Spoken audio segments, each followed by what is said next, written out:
Let's cut the FUD. Don't let anyone scare you from selling VoIP because compliance is hard.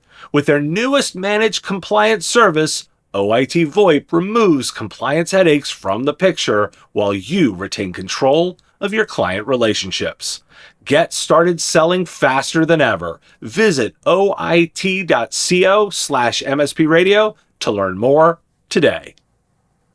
This is a question from a Patreon supporter. I've long held a view that MSPs need to be more agile in their methodology and adopt a slightly unique variation of DevOps culture to be competitive in delivering their services. It seems to be a common problem that when enterprise ITSM platforms are applied to MSPs, it results in team isolation, which is the antithesis of DevOps culture. Traditional DevOps is about developing and deploying apps. Are typical MSP service offerings really any different to an app? They have a lifecycle. The market demands new features even before we are finished rolling out the last batch. How we deliver them needs to be constantly showing efficiencies in order to remain competitive. I am not sure about your awareness of DevOps methodology specifically, but I think the concept of value stream committees to manage the end-to-end delivery of product outcomes is missing from the top end of our industry. In smaller MSPs, still with startup cultures, it still exists. Still, the M&A trend we see across the MSP industry has a nasty habit of eliminating this, in favor of conformity with a nobody ever got fired for saying do ITIL narrative. Interested in your take? Now, I'm not a DevOps expert. It's not my area of expertise.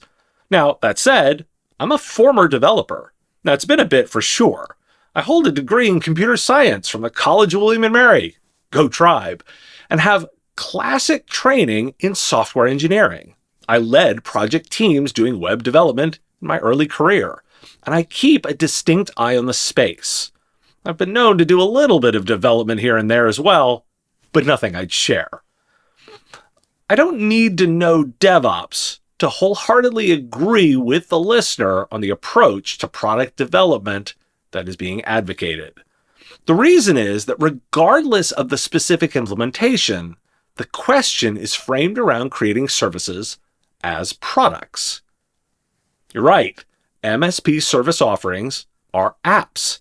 They are products. They are a set collection of deliverables.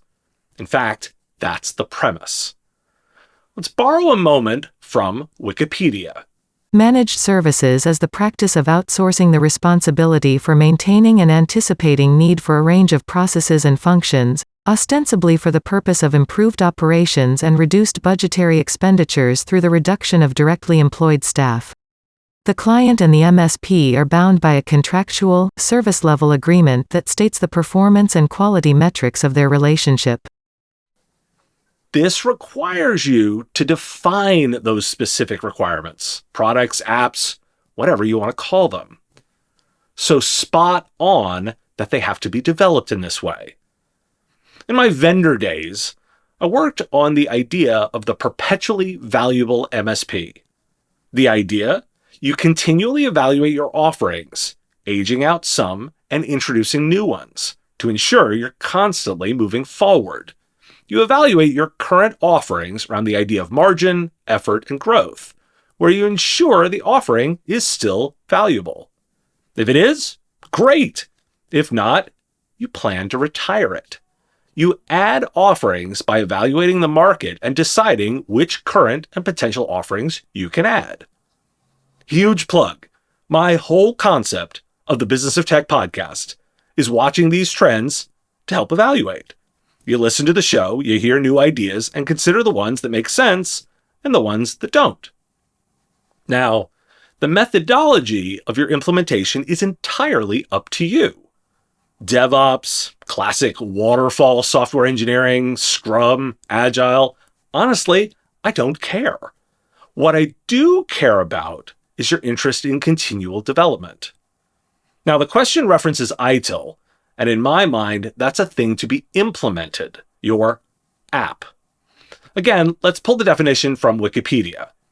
ITIL describes processes, procedures, tasks, and checklists which are neither organization-specific nor technology-specific but can be applied by an organization toward strategy, delivering value, and maintaining a minimum level of competency. It allows the organization to establish a baseline from which it can plan, implement, and measure. It is used to demonstrate compliance and to measure improvement. No one was ever fired for implementing ITIL. Sure. Let's note that it's used to establish a baseline. Yet the world never stops changing. Thus, the organization should be using some system over and over again to evaluate the baseline and make changes to it, and then use the proper process to implement it, which absolutely could be DevOps. I'd argue that the smaller the organization, the more you shy away from strict baseline compliance and toward a flexible methodology to ensure the business gets what it wants and needs from its technology investment. The size statement matters because most MSPs will focus on smaller organizations. What Accenture and Cognizant deliver for their enterprise customers will look very different from what a regional provider delivers for the 4-attorney law practice they serve. However, the process they use to evaluate offerings, it rhymes. Final point. You reference the M&A trend in the MSP industry. In this context, I'm interpreting that to mean the M&A activity with providers themselves, as investors and owners come together to grow their businesses and not the vendor side. The data tells me these companies may be bigger, but not necessarily better.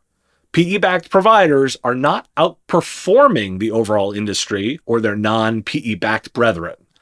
The difference in performance is not due to the investment.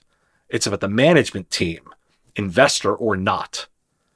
And those management teams are using a system, any system, to continually review their offerings. DevOps is a perfectly reasonable way to do that.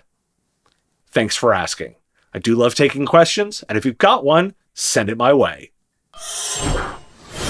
Thanks for watching this bonus episode of The Business of Tech. If you like it, you can let me know with a like of the video, and even more valuable, hitting the subscription button.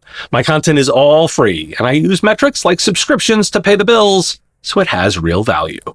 The content here is produced under ethics guidelines posted on businessof.tech, and on that site, you can get 5 minutes of news and analysis every day on the Business of Tech podcast, available to subscribe on all podcatching platforms. To make it easy, visit businessof.tech and click the blue subscribe button to get your favorite platform. You can also get all my stories right there on the website online at businessof.tech, where I post the written versions, and you can get a daily digest delivered of all the news stories. All available for Patreons. You can also sign up to support the content directly with the Patreon buttons and contribute what you want. Get access to content early and contribute your questions. Thanks for watching.